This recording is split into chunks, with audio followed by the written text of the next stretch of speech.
Doctor,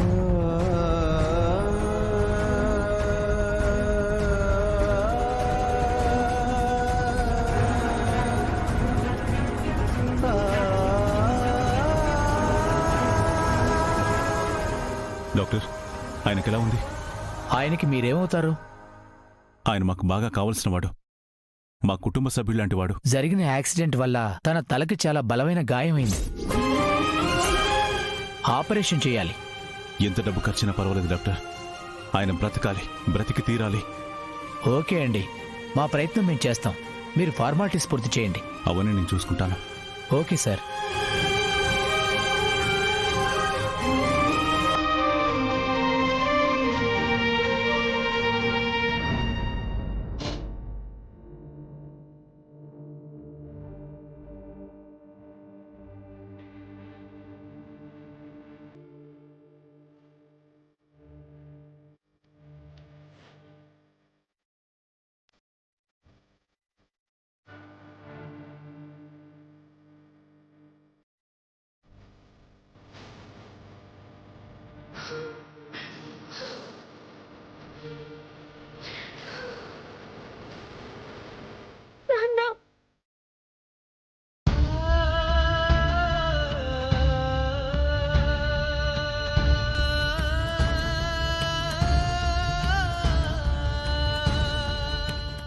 doctor doctor, మా నాన్నకి ఎలా ఉంది డాక్టర్? ఆయన తలకి బలమైన దెబ్బ తగిలింది.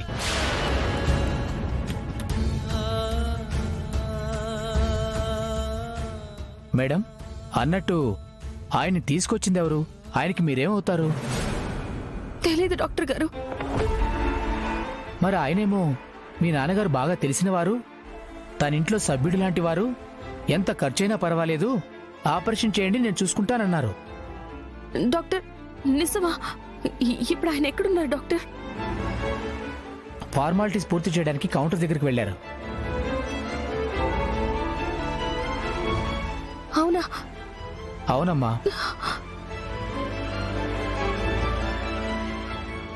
ఈ అమ్మాయి గుణశేఖర్ కూతురు మైథిలి కదూ? అవును, గుణశేఖర్ కూతురే. పాపం ఎందుకు ఏడుస్తుందో ఏంటో. నాన్న నాన్న నాన్న నాన్న నాన్న. అమ్మా మైథిలి,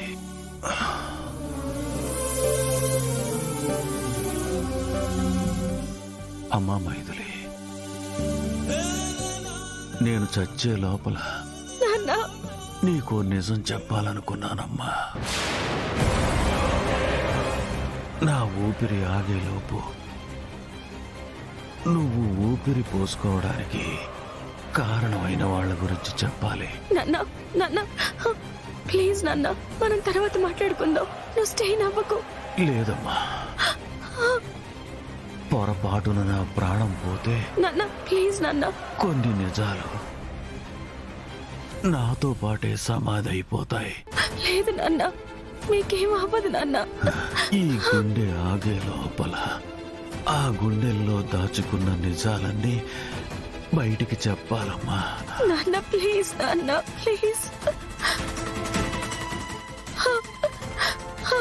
ఎందుకమ్మా ఈ గుణశేఖర్ గాడి కోసం కన్నీళ్లు పెట్టుకుంటున్నావు? నేను నీకు అన్యాయం చేశానమ్మా, నాన్న ద్రోహం చేశాను. నేను ద్రోహినమ్మా, నేను ద్రోహిని. నాన్న నాన్న ప్లీజ్ నాన్న ప్లీజ్. మీరు కాసేపు మౌనంగా ఉండండి నాన్న. లేదమ్మా, నేను నీకు నిజం చెప్పే చేస్తాను, నిజం చెప్పే చేస్తాను. అమ్మా, పేషెంట్ పేరు గుణశేఖర్. డాక్టర్ గారు 3 లక్షల రూపాయలు కట్టమన్నారు. అదేంటి సార్, ఇంతకు ముందే ఒక ఆయన వచ్చి కట్టేసి వెళ్లారు. కట్టేశారా? ఎవరు?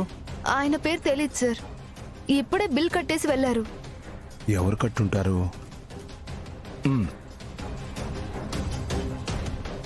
ఎన్నాళ్ళుగా నోరారా మనసారా నాన్న నాన్న అని పిలిచావమ్మా. నేను నోరు విప్పితే నీ నోటి వెంట నాన్న అన్న పిలుపు ఎక్కడ వినలేనేమో అన్న భయంతో ఆ నోరు నొక్కేశారమ్మా. నాన్న ఊరుకో నాన్న. కానీ ఈరోజు గుండెలు పగిలిపోయే నిజాన్ని మీ నాన్న నీ ముందు ఉంచబోతున్నాడమ్మా. నువ్వు ఎవరో కాదమ్మా.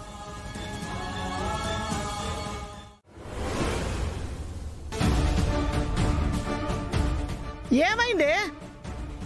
ఎందుకు అలా టెన్షన్ గా తిరుగుతున్నావు? అమ్మా మనం అనుకున్నట్టుగా ఆయన సుహాసిని గారింటికి వెళ్ళలేదమ్మా. అమ్మయ్యా, ఆయన నిజాలు కూడా ఏమీ చెప్పలేదు. పోనీలే, ఎక్కడ నిజం చెప్తారేమో అని భయపడి చచ్చాం. మొత్తానికి నిజం చెప్పలేదన్నమాట. చెప్పకపోవడం కాదమ్మా, అసలు ఆయన కనిపించడమే లేదు. కనిపించడం లేదా? అవునమ్మా, ఇంతకు ముందే ఆ సుహాసిని వాళ్ళ ఇంటికి వెళ్తే లీలాకృష్ణున్నాడు. మా ఆయన్ని గాని చూసావా అని అడిగితే నాకేం తెలుసు, అసలు మీ ఆయన మా ఇంటికే రాలేదు అని చెప్పాడు. అమ్మో, మరైతే ఫోన్ చేయకపోయావా? ఫోన్ స్విచ్ ఆఫ్ అయిందమ్మా. అవునా? ఎన్నిసార్లు ఫోన్ చేసినా కలవట్లేదు. మరైతే అల్లుడు గారు ఎక్కడికి వెళ్ళినట్టే? అదే నాకు అర్థం కావడం లేదమ్మా. నాకెందుకో భయంగా ఉంది. నువ్వేం భయపడకే, మైథిలి ఉందిగా, దానికి ఫోన్ చేసి చెప్పు, అదే పట్టుకొస్తుంది. పద. ఆ